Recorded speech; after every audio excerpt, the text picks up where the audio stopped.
What's up, guys? Welcome back to the channel.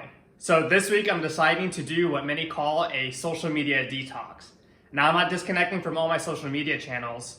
I'm actually choosing Twitter and I'm going to experiment for 1 week. And I'm going to basically just avoid Twitter by all means. I have texted my fiance. I'm going to hand over her my account to her. So she's going to change the password for 7 days and I'm not going to be able to log in for that period of time. So you might be asking why Twitter and why now? And there are a few different reasons why I've decided to do this social media detox from Twitter. So reason number one, I think this is the most important reason, and I think it's something that many of us need to consider from time to time. It's the mental health aspect of it. And specifically the amount of time that all of us seem to be spending on social media. Clearly it has gone up, it's gone through the roof. People are spending more time on social media during the lockdown. And with that comes a lot of misused time, in my opinion, and exposure to, I think it's a way to phrase it could be overexposure to either miscellaneous information or information that is creating tension or creating stress or creating depression for many of us. And so I want to see if taking a break from my Twitter will give me any sort of relief.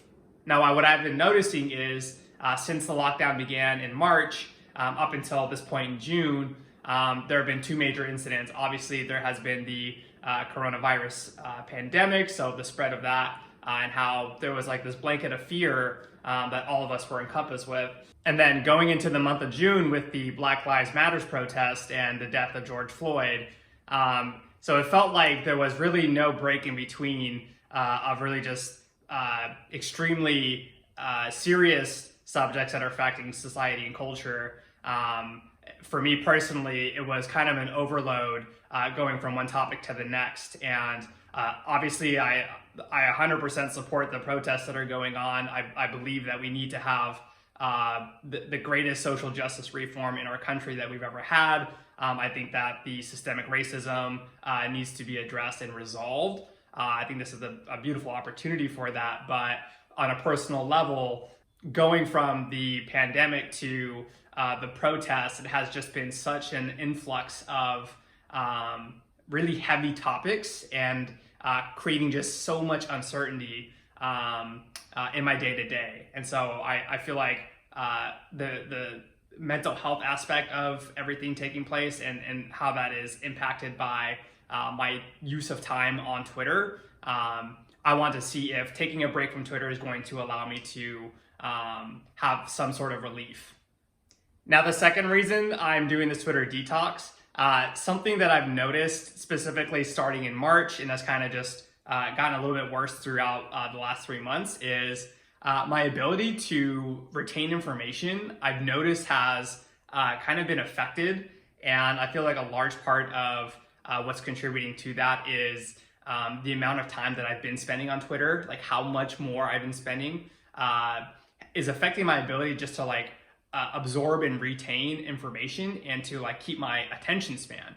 I've noticed that my ability to retain information at work or as I'm reading through documents or trying to get work done, my attention span seems to kind of bounce around a little bit. And on top of that, conversations I have with friends, family, my fiance, I also notice a little bit of a lack of like focus or attention. And it seems like sometimes my mind wanders.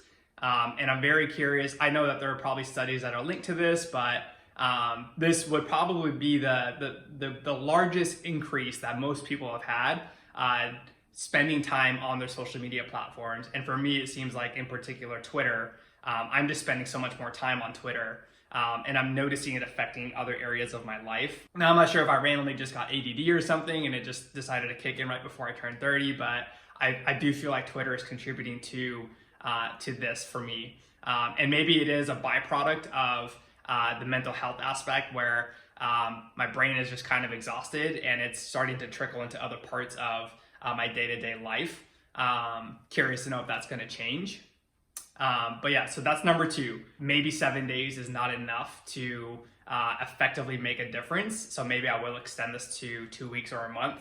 But really looking forward to see if I notice any differences. And finally, reason number 3 why I'm taking this Twitter detox is to see what else I can do with that lost time.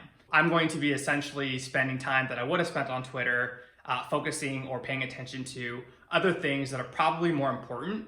I've even noticed just today, I've been awake for about 4 hours now. Instead of logging on my phone first thing when I wake up and checking my Twitter, I spent time reading things that I have kind of put on the back burner. And so specifically for me, stuff like finance or stocks, I've been much more interested in lately.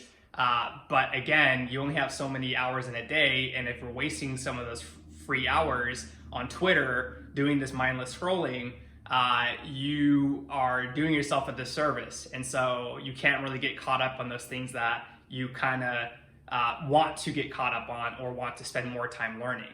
And so I've already noticed a difference barely a couple hours into my day, getting caught up on my Webull account or reading up on different newsletters that I'm subscribed to. So already noticing a difference, and I love that. And so just to summarize the reasons why I am doing this detox, so it comes down to the mental health aspects of the exhaustion just from the past 3 months, kind of needing like a social vacation. Twitter vacation in my case, but who knows, maybe that'll extend to Instagram as well. And then the ability to retain information. I want to see if that is going to receive a positive impact from spending less time on Twitter. And then thirdly and finally, what I can do with that lost time and how I'm making up for it in my day-to-day. I'm probably not going to post a second video midweek. We'll see. But definitely doing a summary video this time next weekend with my thoughts, and potentially if I'm going to extend it, I'll make a decision probably on the spot. But I'm really excited to see what results I get, whether they're tangible, short-term, long-term. We'll see if it actually makes a difference. So thanks for tuning in. See you guys for the next one.